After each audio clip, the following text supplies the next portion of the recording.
In this video, I'm not going to be giving you a Dhol lesson. I'll be telling you how to kind of maintain your Dhol and just basically look after it. You know, I get messages daily asking me, how do you tune a Dhol? How do you look after it? How do you hold it? And things like that. And so I'm going to kind of record a few videos kind of showing you what I know about maintaining a Dhol, tuning a Dhol and things like that. Before I start this video, I just want to point out I'm not an expert.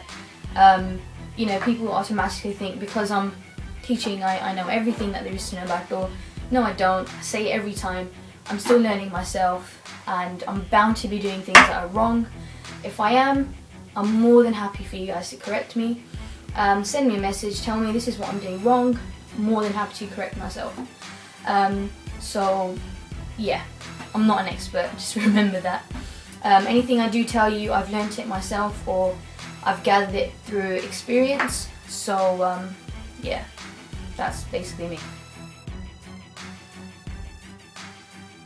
A bit of a history lesson. The Dhol is an Indian instrument, so you get whatever culture there is that is linked to the Dhol with it when you buy it.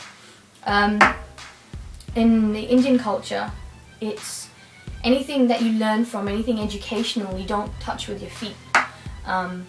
You know, so a Dhol, you learn from a Dhol, you play the Dhol, it's an instrument. So you don't touch it with your feet, you don't move it with your feet, you don't walk over it either, you walk around it if you want to go anywhere past it. So yeah, you know, just to respect the instrument and the culture that comes with it. Don't put it anywhere where anyone can just walk and kick it or anything like that. It's, you know, it's still a beautiful instrument and it should be respected. People take blessings from it because at the end of the day you're learning from it. So it's another Indian thing. Some people touch it and then touch the chest, or touch it and then the chest and the head, or head and chest. I mean, I don't do it, but a lot of people do. So that's another piece of information there for you guys.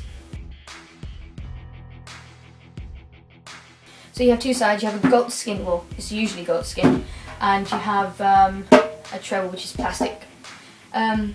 Water. Keep water away from your bass. That's one of the important things that you need to know. It ruins your bass. If you're out playing and it decides to rain, if you've seen in Nagar Kirtans, which are like Vaisakhi marches, Dhol players decide to hold their Dhols in a certain angle when it rains, and it's usually like that because you're keeping the bass away from the rain. It doesn't matter if the treble is hit with rain because it won't damage your treble, but the rain will damage your bass.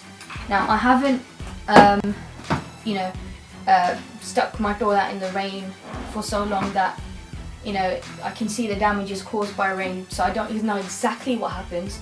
But I know, I mean, it's common sense really, that skin, rain, yeah, it's not going to go down too well. So keep water away from your bass. When you put your Dhol down anywhere, you know, if you're taking it out of its case, you wouldn't put the Dhol down like this, horizontal. You usually put it vertical, like that. If you do, just remember that the bass should go at the bottom. You know, the bass can take a bit of a beating, it's fine, but your treble, if it's tightened properly, if it's, you know, properly tuned, it's really tight, and even the smallest, sharpest thing can rip it. So just be very, very careful with that. These things here, these rings that you have, they normally start off quite nicely towards your treble side where the nuts and bolts are, and then to tune your bass, obviously you'd shift these back and forth. Now tuning is in a different video, so I'm not going to go through that, but when you are playing they'll obviously be up, somewhere here, and once you're done playing, when you know you've finished playing your Dhol for the day, you'd push them back down again. You do that to save your Dhol basically and your bass. You don't want to keep it tightened all the time. You must bring these rings back at the end of the day, because you know, you're basically leaving it stretched. So what happens is within no time your rings will end up right down the other end, and it'd either rip or something. So you know, just to make it last longer, keep your rings down this side once you're finished. Simple things, you know, don't keep your doll out in the sun or in the rain. You know, keep it covered, get a nice case for it or something, and just look after your doll and it'll last longer.